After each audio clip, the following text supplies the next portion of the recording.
Potong dulu sedikit. Bismillahirrahmanirrahim. Ya. Nah, bismillahirrahmanirrahim.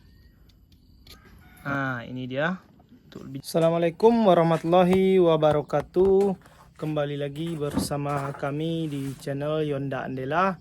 Nah, pada kesempatan kali ini kita akan menunjukkan bagaimana cara kami membuat bibit durian dari seedling yang sudah besar. Nah, jadi seedling itu sendiri sudah kita semai di polybag kecil, yaitunya sekitar 2 tahun yang lalu. Nah, jadi itu seedlingnya sudah tinggi kawan-kawan ya. Nah, bisa kawan-kawan lihat. Ini dia seedling yang kita gunakan. Nah, jadi seperti ini contohnya. Nah, akarnya sudah panjang ke bawah.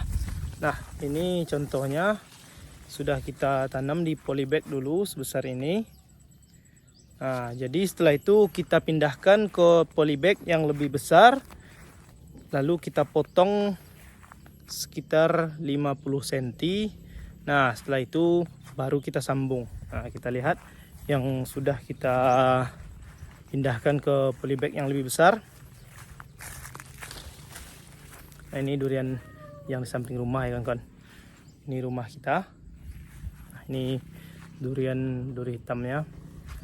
Nah, jadi yang sudah kita pindahkan ke polybag yang lebih besar seperti ini contohnya. Nah, jadi sebelum kita sambung, kita pastikan dulu sudah ada tunas seperti ini, tandanya akar dari si durian ini sudah mulai tumbuh. Atau akar barunya sudah tumbuh, makanya keluar tunas baru. Setelah tunas baru keluar, baru mulai kita sambung kawan-kawan. Jadi sistemnya yaitu sambung sisip. Nah, bisa juga sebenarnya kita pakai okulasi atau tempel mata tunas, tapi karena tempel mata tunas lebih sulit dibandingkan sambung sisip, jadi kita pakai yang lebih mudah, yaitunya sambung sisip.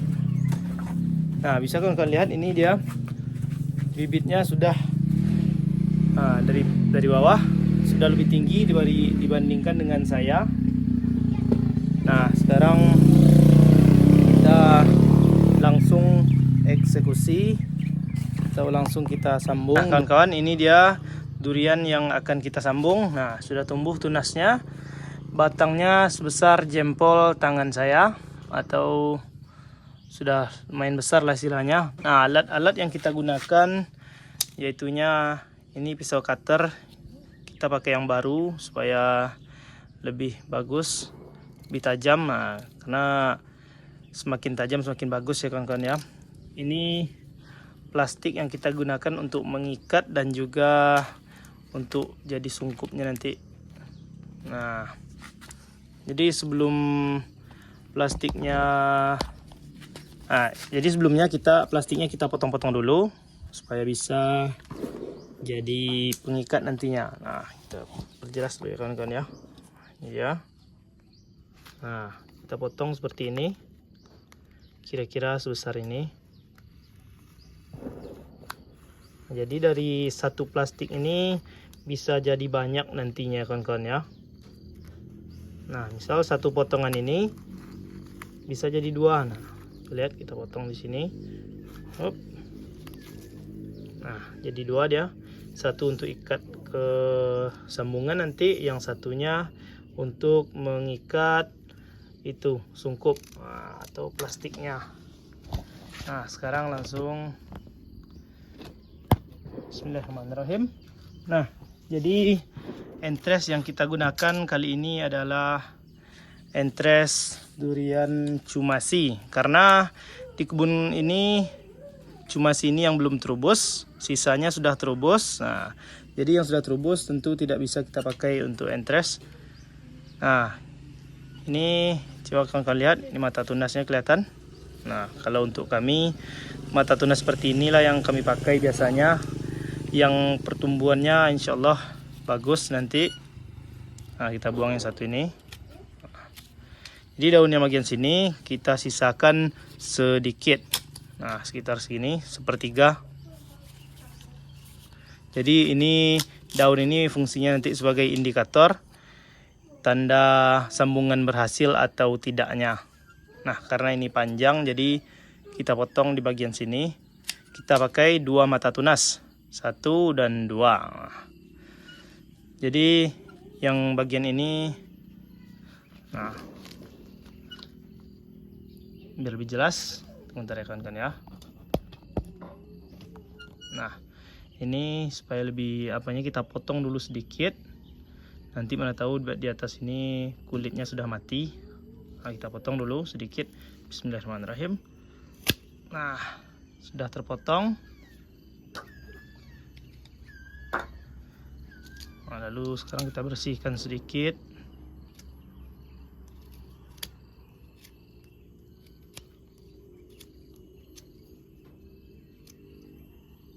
Tidak bersihkan pun tidak masalah sebenarnya kawan-kawan.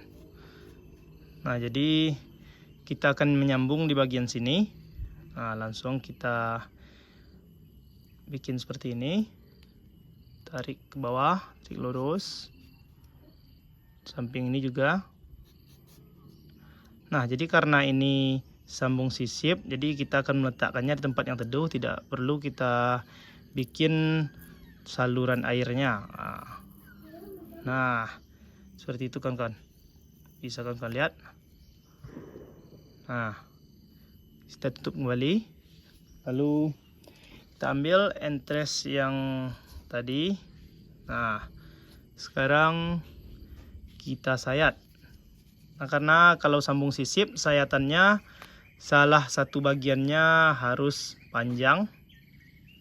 Nah, kalau kita bikin seperti ini, tentu bagian belakang sini yang harus kita panjangkan. Nah, kalau bisa 1 kali sayatan. Bismillahirrahmanirrahim. Nah, bisa kelihatan kawan-kawan? Harus sampai ke bagian yang tengahnya ini. Ada yang bilang ini namanya sulurnya. Nah, sekarang kita tipis. Nah, seperti ini. Belakangnya kita potong lagi. Kurang bagus.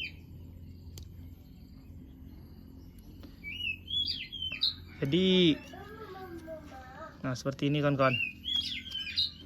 Ini potongan bagian dalam dan ini potongan bagian luar. Usahakan potongan bagian dalam dan luar ini tidak tersentuh oleh tangan. Nah, jadi yang ini tadi kita potong sedikit. Nah, sekitar seperti itu. Sekarang tinggal kita tempelkan. Nah, kalau untuk sambung sisip boleh kawan-kawan tempelkan di tengah, di samping. Nah, yang penting jangan salah posisi ininya, menempel yang panjang yang ke dalam ya. Sayatan yang panjang tadi yang kelihatan bagian sulurnya. Nah, plastiknya kita tarik. Nah, seperti ini kawan-kawan. Ikatannya pun usahakan jangan terlalu kuat dan jangan sampai longgar. Nah, bismillahirrahmanirrahim.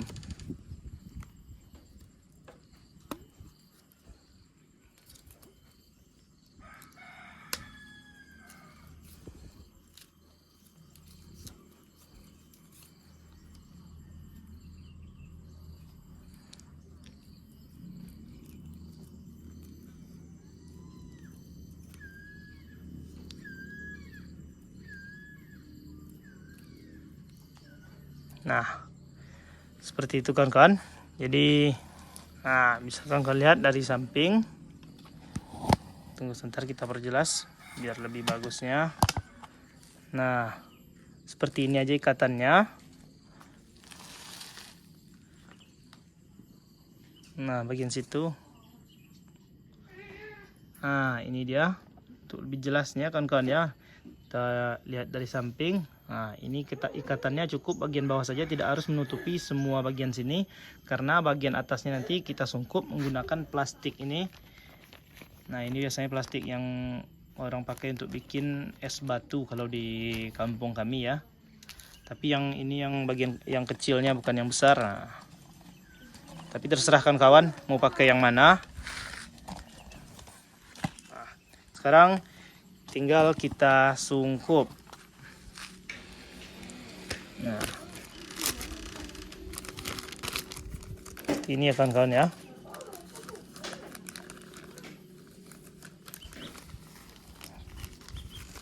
Nah, kalau sekiranya ke bawahnya ini kurang panjang ke bawah, plastiknya bisa kawan-kawan tarik. Nah, kalau seperti ini bisa dikatakan cukup, jadi tidak usah kita tarik, langsung kita ikat. Nah, untuk mengikatnya kami pakai plastik lagi, plastik yang tadi yang sudah kita potong.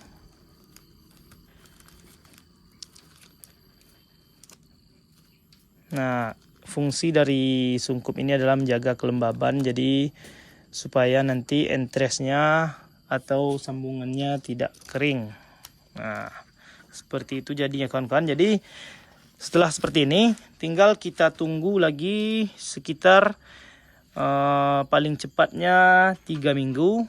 Nah, biar normalnya 1 bulan. Dan usahakan kawan-kawan letakkan ini di tempat yang teduh, seperti di bawah pohon, atau kalau kami biasanya kami letakkan di teras rumah seperti ini. Nah, seperti yang di sana.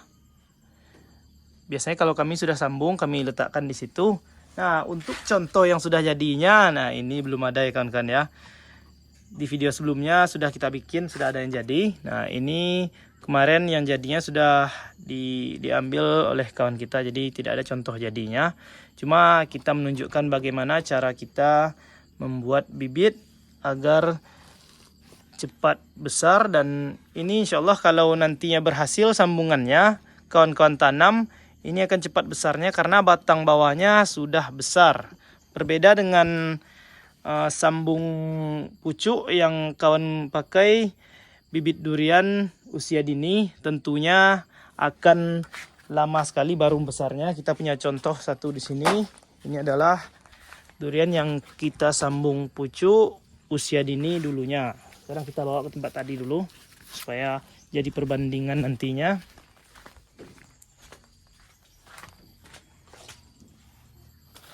Nah, bisa kalian lihat, ini adalah sambung pucuk yang kita pakai usia dini waktu itu ya. Nah, bisa kalian lihat ini sambungannya di bagian sini. Bahkan plastiknya belum kita lepas. Ini sudah lama kan, usianya lama, tapi baru sebesar ini. Beda nanti dengan yang satu ini insya Allah akan cepat besar karena batang bawahnya ini sudah sebesar ini. Ini batangnya masih kecil, tentu pertumbuhannya ke atas juga akan lambat. Berbeda dengan yang satu ini, yang batangnya besar tentunya pertumbuhannya akan lebih besar, akan lebih cepat. Nah, makanya bisa kalian lihat nanti di YouTube ataupun di Facebook bagaimana orang-orang Vietnam atau Thailand membuat bibit durian. Mereka akan mendongkel seperti yang kita lakukan tadi. Mereka akan dongkel bibit durian yang sudah ditanam bijinya sekitar 2-3 tahun. Nanti didongkel, setelah itu disambung seperti cara kita ini. Nah, makanya pertumbuhan durian di Thailand ataupun di Vietnam itu sangat cepat dan bagus karena bibit bawahnya ini atau seedlingnya ini sudah besar. Tentunya pertumbuhannya akan cepat. Dan di sana rata-rata durian usia 3-4 tahun sudah berbuah. Nah, jadi mungkin sekian dulu penjelasan dari kami. Semoga nanti kawan-kawan yang belum pernah sambung sisip atau sambung pucuk durian bisa berhasil dengan menonton cara sambung durian yang kita tunjukkan ini. Nah, untuk entres sendiri kawan-kawan, usahakan kalau untuk menyambung durian entresnya selalu ada mata tunasnya seperti yang tadi yang bagus. Nah, ini juga masih bagus karena masih ada mata tunasnya seperti ini. Nah, usahakan jangan posisinya sedang terubus. Istilahnya pucuknya sedang berhenti seperti ini ya kawan-kawan ya. Oke, sekian dulu. Untuk kawan-kawan yang belum subscribe, jangan lupa subscribe, like, share, dan komen. Semoga channel kami cepat berkembang dan bisa kami bagikan cara-cara sambung durian lainnya seperti sambung susu, okulasi, dan cara tanam durian. Assalamualaikum warahmatullahi wabarakatuh.